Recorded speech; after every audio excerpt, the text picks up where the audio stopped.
Ler o texto de 1 Samuel, capítulo 16, e verso 1.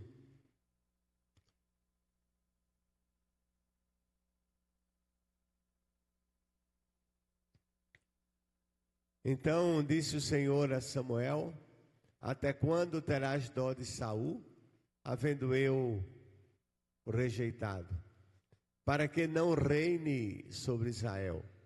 Enche um chifre de azeite e vem, enviar-te-ei a Jessé, o belemita, porque dentre os seus filhos me tenho provido de um rei. Eu gostaria ainda de estender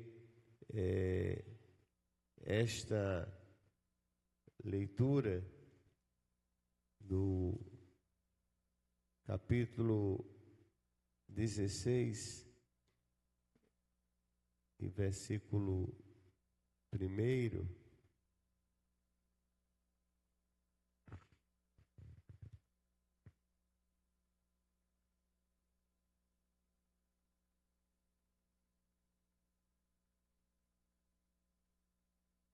Ao capítulo 16, e vamos fazer uma leitura do verso 1 até o verso de número 13. Eu lerei um texto e convido a igreja a ler o texto seguinte. Verso 1.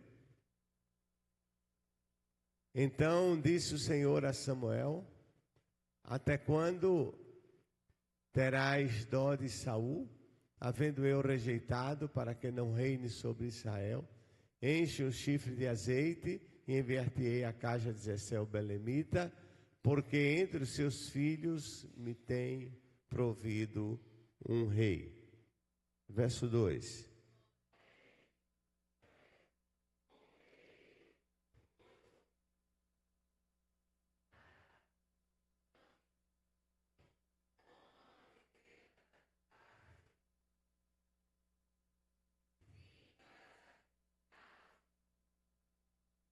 E convidarás a Jessé ao sacrifício, e eu te farei saber o que hás de fazer, e ungir-me-ás a quem eu te disser.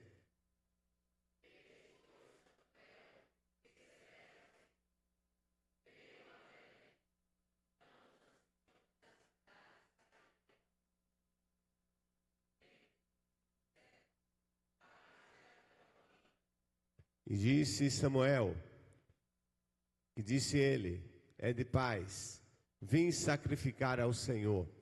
Santificai-vos e vinde comigo ao sacrificar. E santificou ele a Jessé e aos seus filhos, e os convidou ao sacrifício.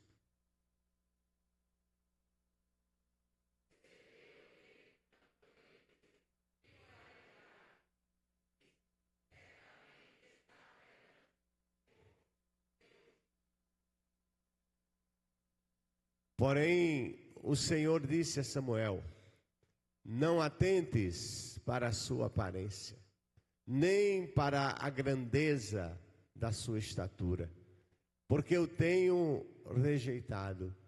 Porque o Senhor não vê como vê o homem, pois o homem vê o que está diante dos olhos, porém o Senhor olha para o coração.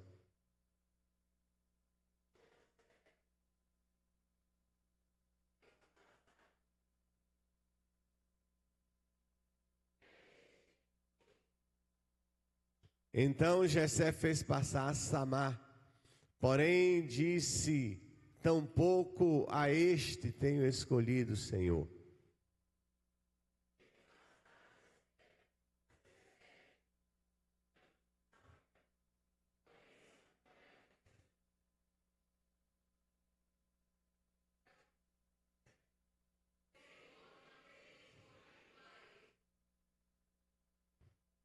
Verso 11. Disse mais Samuel a Jessé: acabaram-se os moços? E disse: ainda falta o menor, que está apacentando as ovelhas. Disse, pois, Samuel a Jessé: manda chamá-lo, porquanto não nos assentaremos até que ele venha aqui.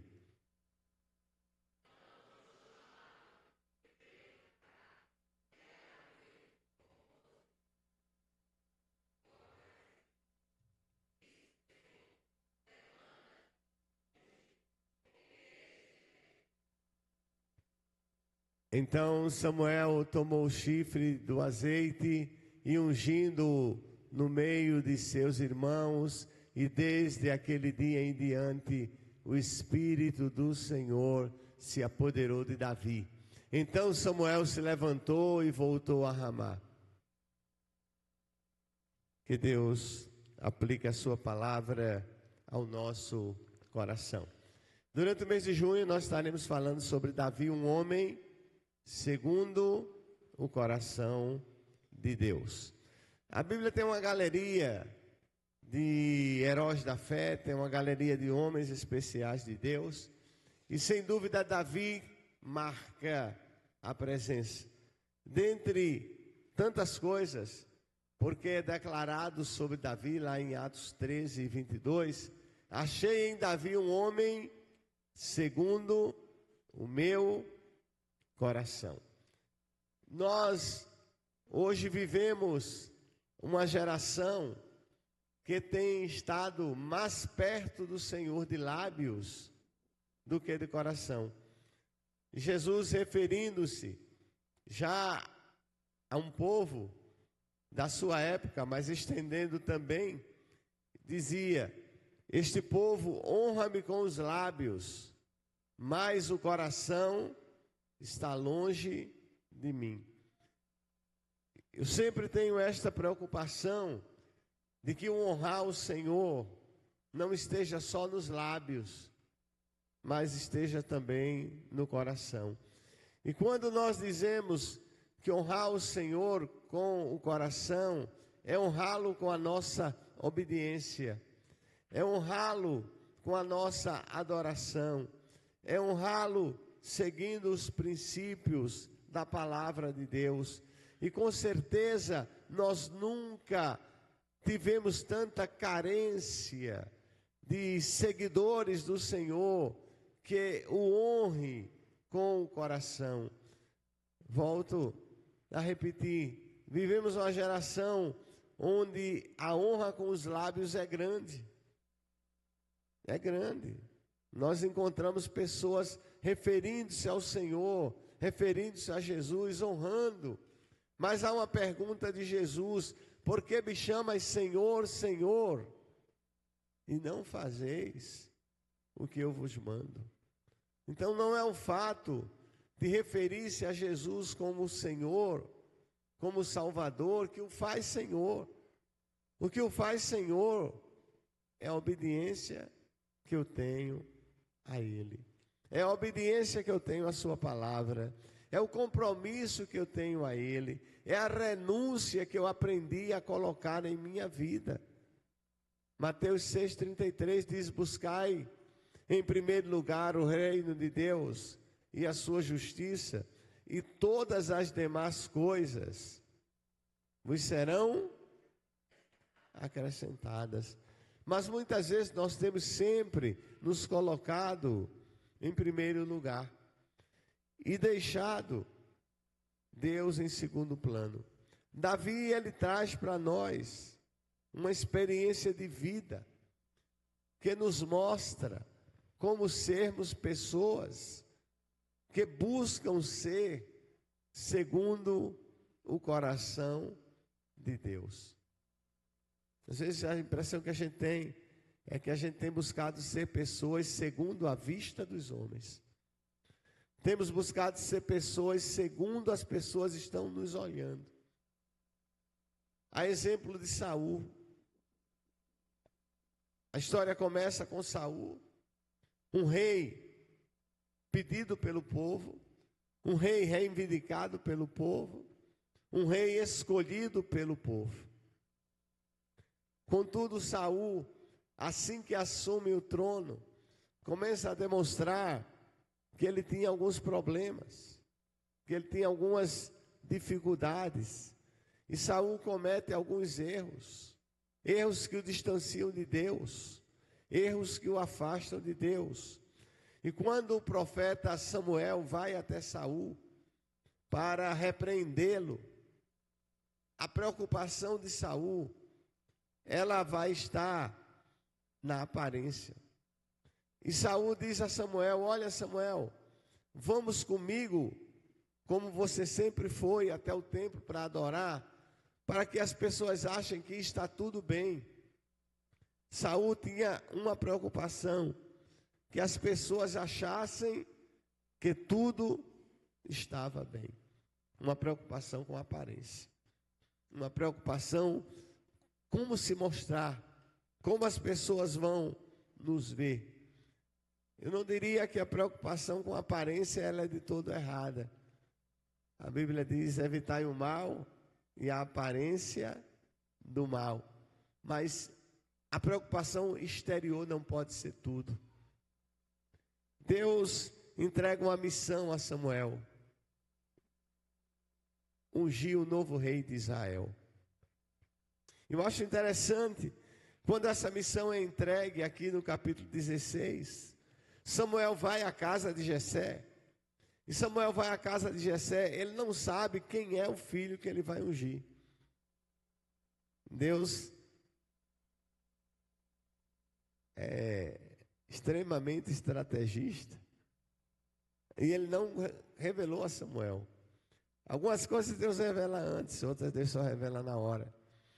E Deus disse: vai, que eu vou escolher um dos filhos, mas não disse qual era.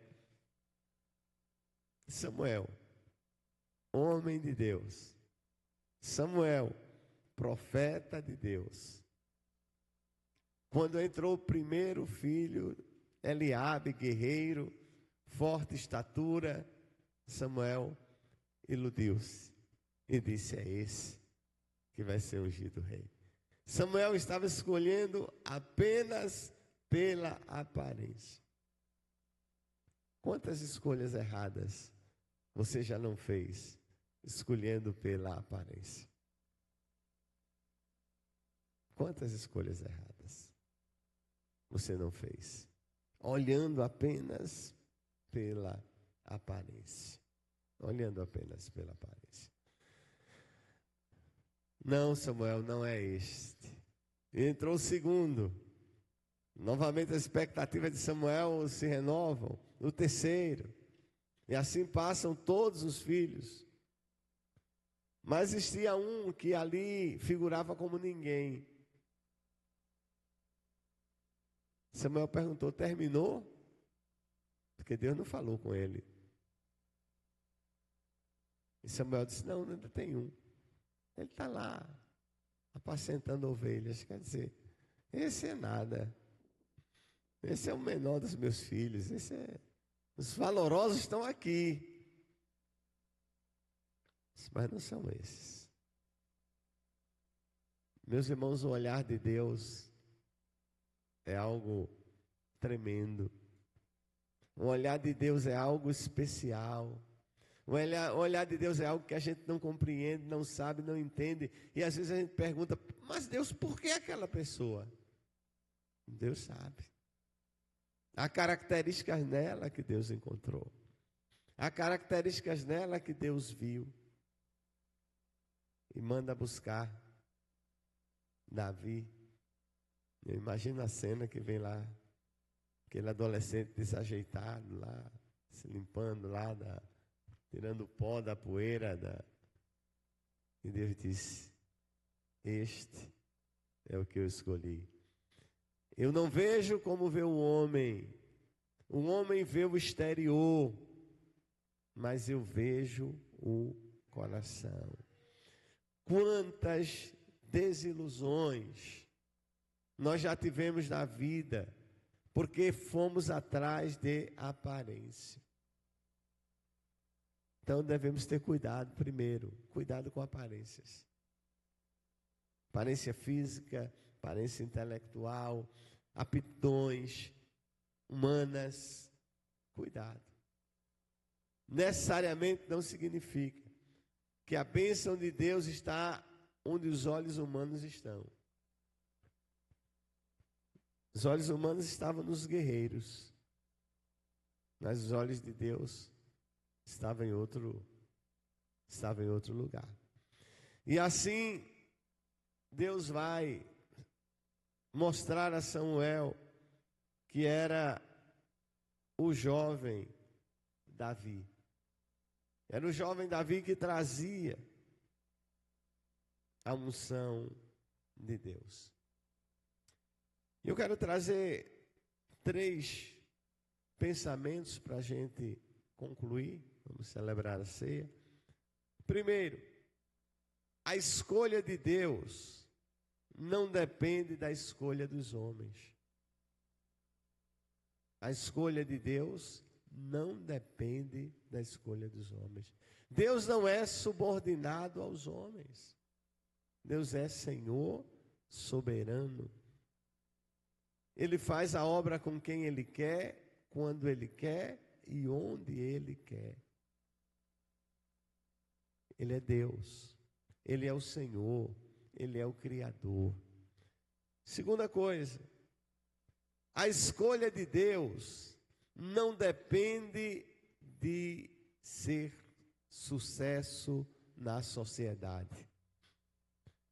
A escolha de Deus não passa necessariamente por aqueles que aos olhos da sociedade são os mais bem-sucedidos.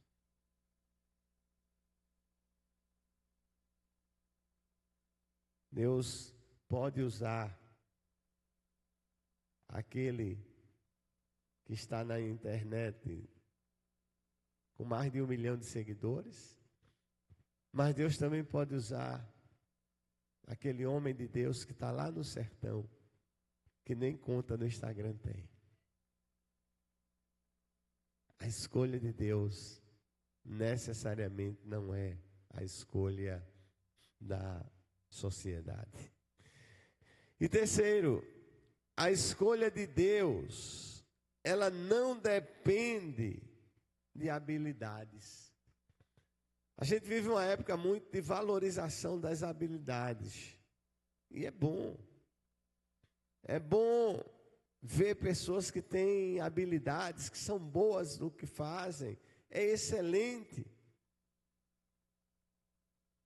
Mas é bom ver também pessoas que têm o coração no reino de Deus. Os irmãos sabem que nós evitamos muito trazer aqui na igreja cantores de fora. É uma coisa muito, muito, muito rara. Deus tem nos abençoado com talentos assim, maravilhosos. E uma das coisas que eu me preocupo muito é que muitas pessoas que louvam ao Senhor hoje, não estou generalizando nem apontando ninguém, mas alguns você pergunta para eles, qual é a sua igreja? E muitos desses nem igreja têm. Perderam a referência de igreja. A igreja deles é a que ele vai estar cantando naquele dia. A igreja dele é a que ele vai estar pregando naquele dia. Qual é a sua igreja? Perdeu-se a referência. Porque são pessoas centradas apenas nas suas habilidades. E às vezes, Deus está atentando em outras coisas. Estávamos pregando uma série de mensagens aqui na igreja sobre o tema Uma Igreja que Arranca Aplausos dos Céus. É o título de um livro. E eu me lembro da ilustração contada pelo autor daquele livro. E ele disse que tinha um irmão na igreja que quando aquele irmão cantava, ele conseguia desafinar quem estava à sua direita e quem estava à sua esquerda. Né? Então, era muito complicado.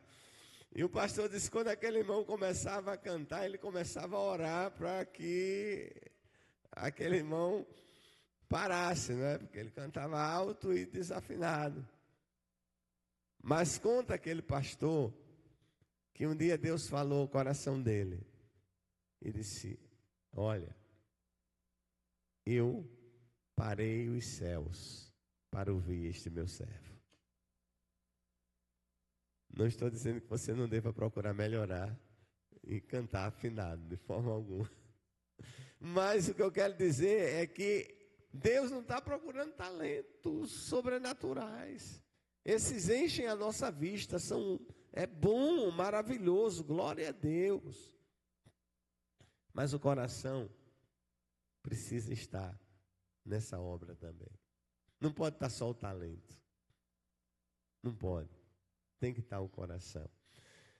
Escolhi em Davi um homem segundo o meu coração. E nessa manhã, o Senhor também possa achar em cada um de nós, homens e mulheres, segundo o seu coração.